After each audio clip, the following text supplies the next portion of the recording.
Hey, good morning. 3 times this week in different conversations, the idea of imposter syndrome has come up. And when something like that happens to me over the course of a week, it's a clue that I need to make a topic and a video about that. So, how do you understand what imposter syndrome is? Do you ever get the sensation or feeling or thought that you don't belong in a situation or group and that someone in that group will find out? That's imposter syndrome. It turns out that we all have some version of that.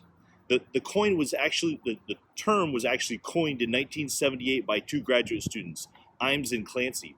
And they didn't call it imposter syndrome. They called it imposter phenomenon because it's not a diagnosable clinical designation.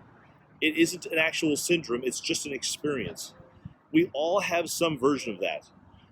Usually we experience it more when we're younger, or when we go into a new situation, or based on what experiences we have based on our gender or race, of whether or not we fit into a situation or group. We all experience that at some point in our lives, and the anxiety and the energy that goes into wondering whether or not that is true takes a lot away from our ability to exist and succeed in that situation. So some suggestions on how to address and deal with that imposter phenomenon. First is name it.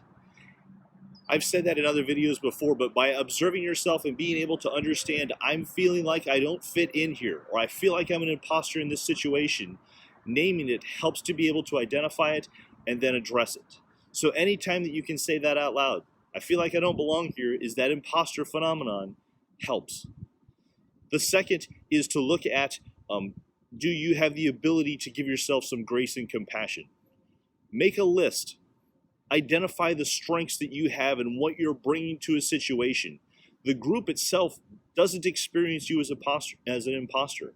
It's inside of you, and are you able to prove that you are bringing value to the scenario, or that you're bringing something new that the situation needs?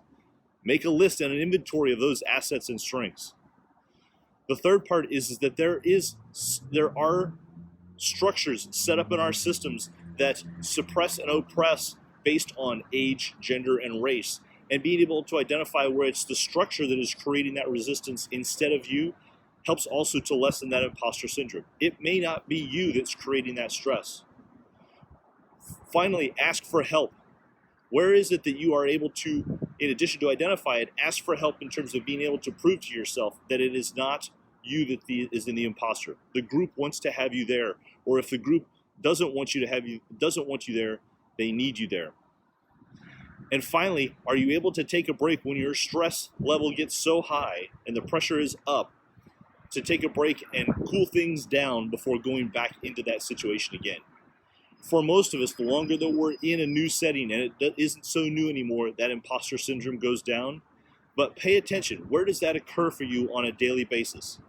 Where does that occur for you in new situations? And are you able to use those steps to be able to address it, to lessen it? Because your strengths and your value is needed in the situation that you're going into. I'd be happy to continue this conversation and answer any questions you may have. Watch out for that imposter phenomenon. I'm John Rhoads. This is Rhoads Life Coaching. I hope you're able to find purpose and meaning in daily life.